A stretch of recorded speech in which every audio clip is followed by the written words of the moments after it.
people? Welcome to the Red Pitch Podcast. Before I continue, as always, like, share, and subscribe. Much appreciated. Now, listen, we know Arsenal have been looking for a number 9, a real centre forward, someone that scores goals. So, what I'm going to do today is I'm going to give 4 names of potential suitors that possibly could join the club.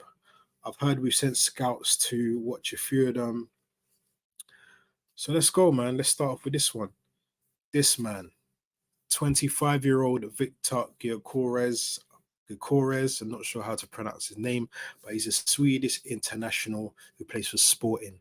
Now, listen, this season so far, he's got 18 goals in 22 appearances with 8 assists. He signed for Sporting from Coventry last summer for only the sum of 20 million. But hey, listen, Sporting have got a release clause on him for 86 million pounds. I mean, the numbers he's come up with the last few seasons, can you blame him? I mean, in terms for Coventry last season, he scored 21 goals, got 12 assists in 49 games. For the Championship, that's a good return. And also Coventry, obviously, I've got a 15% sell-on clause as well. So they'll be looking to get a bit of money. But, Gyökeres, he's powerful, he's direct, he's got a real eye for goal. He kind of reminds me of a Haaland type, whereas, he's just got that composure, that knack in front of goal. He's quick on a turn. He's so powerful with the ball at his feet. He's built as well. He knows how to use his strength under possession of the ball. And he's a proper number 9, Like I said, his numbers, he's putting up numbers last season, this season, and the season before that as well. He's very, very consistent. Can he do it in the Premier League? I feel he's got the ability to do it in the Premier League. And I feel coming into a team like Arsenal, he's just someone that we need. He's got that aerial threat, that power, that speed, that composure in front of goal, like I said. And I think that Gyökeres would be a perfect signing for Arsenal. Now, number 2 on this list is this man, Ivan Toney. Now, we know there's been a lot of speculation about Ivan Toney. Brentford have slapped £100 million fee on him in January. Obviously, nobody paid that. I reckon they would let him go for a fee of 70 to 80 mil in the summer. I believe he's 27 years old. Since he's come back from the ban, he's scored 4 goals in 8 games. And listen, last season we know Toney was, in front of goal, he was a real gunman. Scored 20 goals, got 4 assists in 33 games. It's a great return in the Premier League. We know Toney can finish. We know he's composed. His link-up play is exceptional. He's got great aerial threat as well. He may not be the glossy name that, a lot of other fans may want compared to, like I say, a Victor Osimhen type of player. But Toney's got the ability. We know him from this league. He's had a few seasons in this league. He's proven in this league. He can score goals. We know what you're going to get with him. And it's another thing where I just feel like a Declan Rice slotting into Arsenal. And we've seen Declan Rice get better and better this season with the players around him. Someone like Ivan Toney with an Odegaard feeding him, a Saka feeding him, a Martinelli, Rice, Jorginho, Partey. Listen, I think Toney, if he was to sign for us, he could get 30 goals in his team easily. His composure in front of goal is second to none. And I would say he's a complete centre forward. So that's number 2. Number 3 now is the man they call Victor Osimhen. Now, Osimhen, Nigerian international, 25 years old, brilliant, excellent striker. Listen, he's got 11 goals in 16 games so far this season with 3 assists. Victor is known for explosivism, his pace, his strength, his ability just to shake off defenders. And he's a real finisher. He's a real proper finisher. Only thing is, though, he's got a release clause of about, I think it's about 113 million to 120 million release clause. Napoli are not going to let him go for less than that fee. Whether we're prepared to pay that much for Osimhen remains to be seen.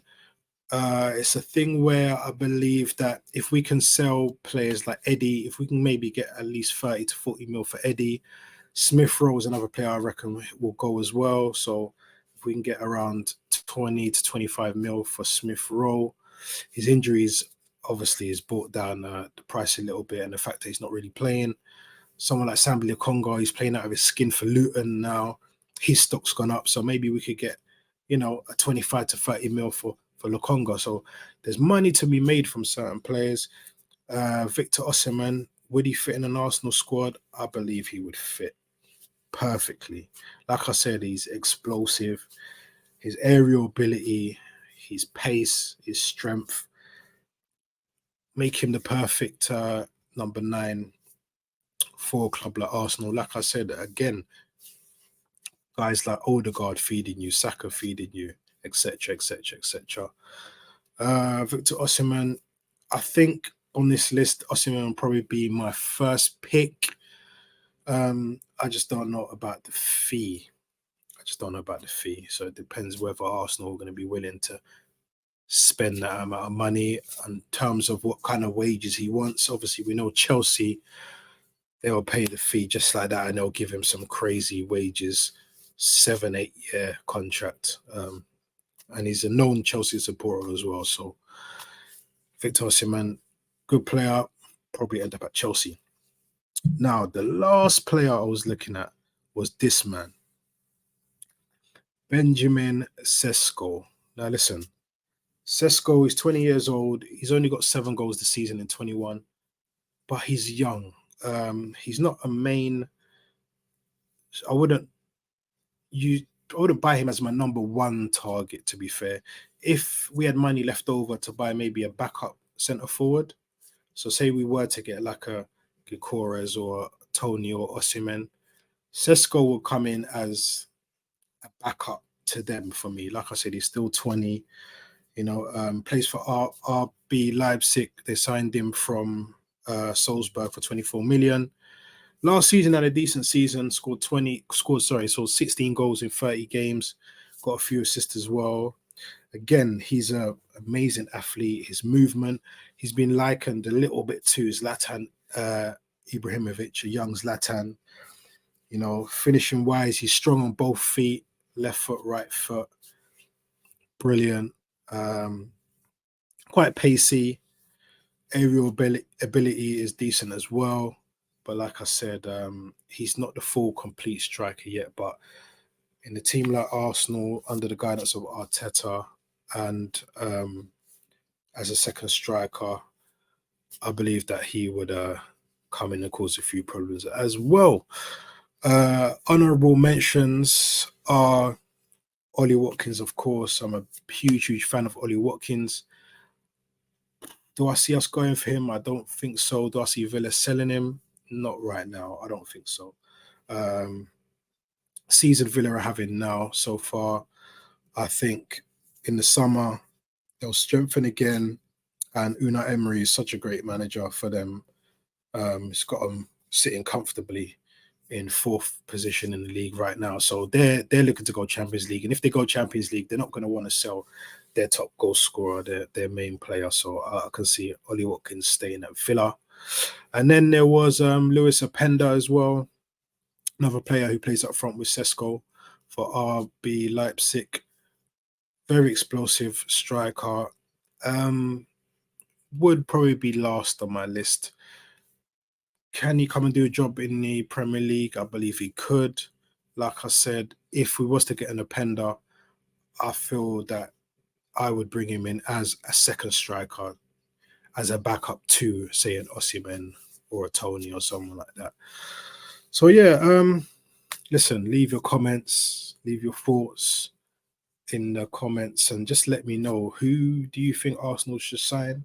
Centre forwards, and we're going to go on to maybe defensive players and midfielders in another video. But right now, centre forward. So yeah, let me know how you feel about the picks, and if you reckon they will take Arsenal up another level. All right. So yeah, like, share, subscribe. This is Cav from the Red Pit Podcast. I'm out. Peace. We'll follow the Arsenal,